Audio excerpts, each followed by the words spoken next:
देखिए वर्गमूल क्या है, किसी भी अगर किसी संख्या के दो बराबर गुणनखंड बनाते हैं तो उसमें से एक गुणनखंड दी गई संख्या का वर्गमूल कहलाता है। जैसे एग्जाम्पल तौर से मैं क्या समझा रहा हूँ, 49 है, इसका वर्गमूल क्या होगा।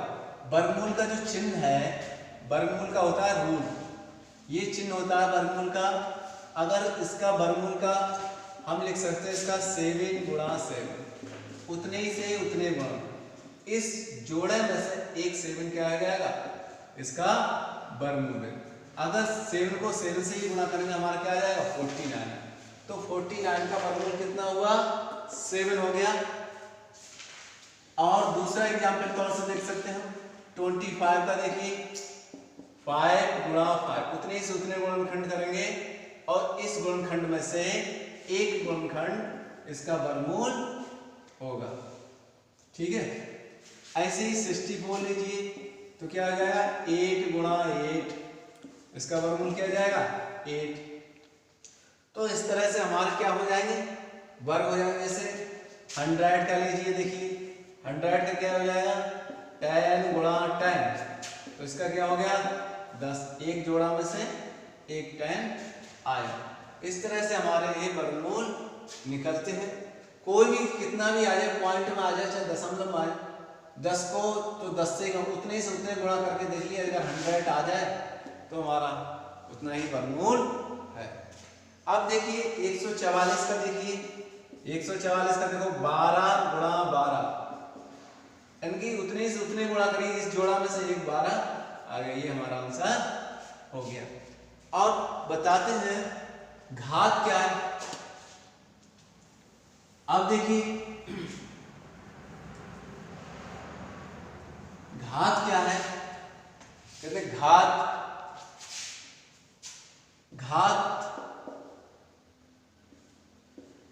किसी भी संख्या के ऊपर लगी दाईं तरफ लिखी गई संख्या की दी गई संख्या का घात कहलाता है। कोई भी संख्या मान लो 5 लिखी, इसके ऊपर मैंने 3 लिख दिया, तो ये जो संख्या हमारी क्या कहलाती है, किसी भी संख्या के दाईं ओर ऊपर लिखी गई संख्या उसकी क्या कहलाती है, घात कहलाती है।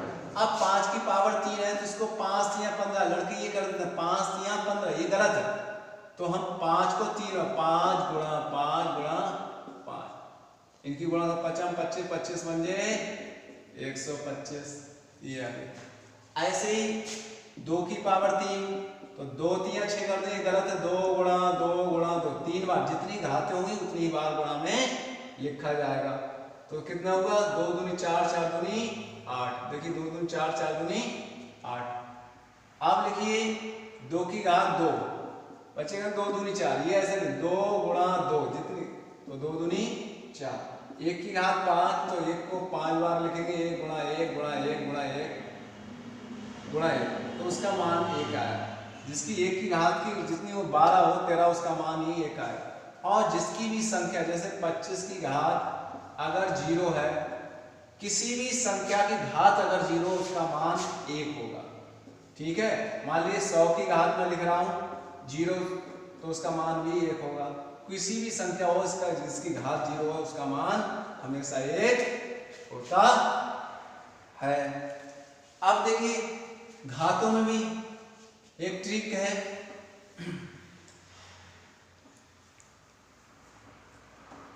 घातों में क्या है, जैसे मैं लिखा 2 की घात -3, ठीक है, इसको हम लिख सकते हैं, देखिए 1 बटा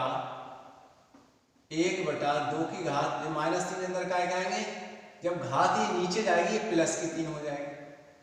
अगर 2 की घात 3 है, इस चीज को देखिए, इसको नीचे जाके लिखूंगा मैं, ऐसे करें 2 की घात नीचे जाएगी -3, 2 की घात -3 है, बटे करके लिखूंगा तो 2 की घात 3, अगर 2 की घात 3 इसको बटे के रूप में लिखूंगा 1/2 की घात -, अगर इसी चीज को मैं ऊपर लिखूंगा तो सेम ही आ जाएगा, ये आ जाएगा। ठीक है, अब अगला क्या है, जैसे 10 की घात -2, इसका मतलब 1 बटा 10 की घात 2। अब देखिए 10 की घात 2 है, तो 10 को 2 बार गुणा करेंगे, 10 गुणा 10 कितना हो गया 1/10 100। 10 की घात -3 है, 1/10⁻³ प्लस के हो जाएंगे, तो इसको लिख सकते 1/10 गुणा 10 गुणा 10 इनके 1/1000। ये हमारा आंसर हो गया। अब देखिए ये मैंने घात बताई आपको। अब देखिए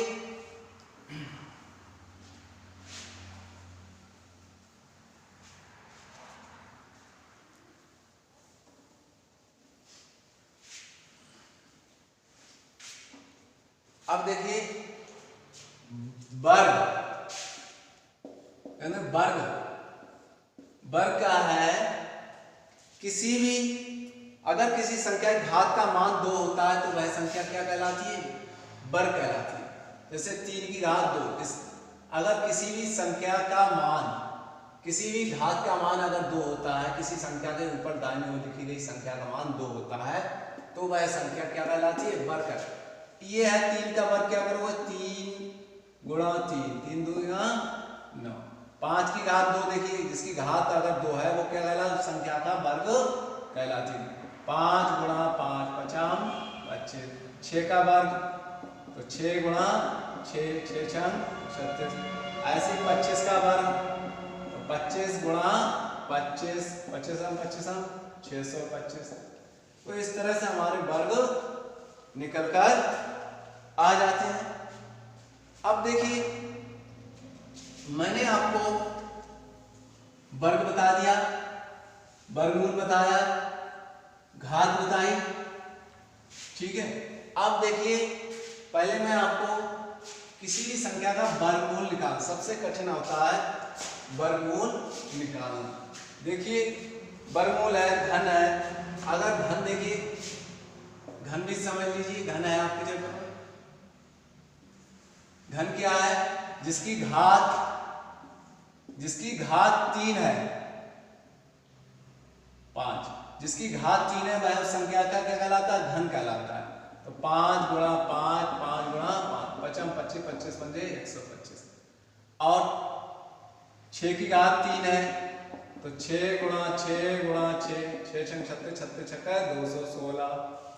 ऐसे किसी भी संख्या का मान, अगर किसी भी संख्या की घात अगर 3 है तो वह संख्या क्या कहलाती है? घन। और घनमूल क्या है? देखो वर्गमूल और घनमूल भी बता दे रहा हूं। वर्गमूल बताया मैंने आपको थोड़ा।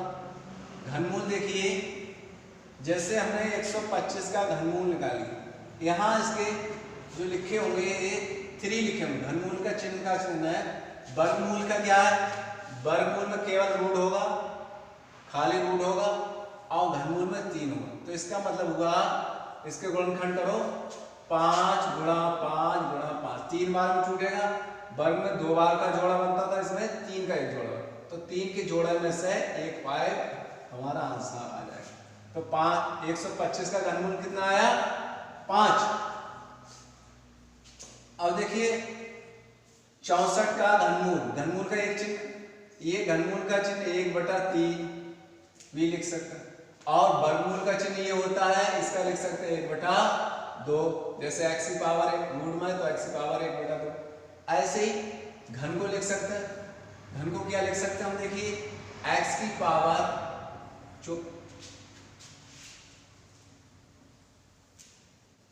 देखिए घन में क्या होगा? जैसे x की पावर, x की रूट 3, इसका मतलब हुआ x की घनमूल है। ये काय का चिन्ह 3 लिखे तो घनमूल का, तो इसको हम लिख सकते हैं x की पावर, घनमूल को लिख सकते हैं 1/3। ऐसे ही 64 का घनमूल को हम क्या लिख सकते हैं? देखिए यहाँ 64 3 लिखा, 64 को क्या लिख सकते हैं? 64 की पावर 1/3।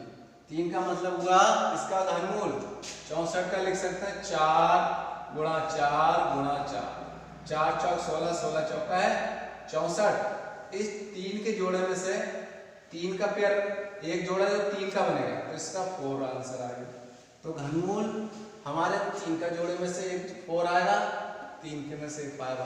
तो हमारे इस तरह घनमूल निकल कर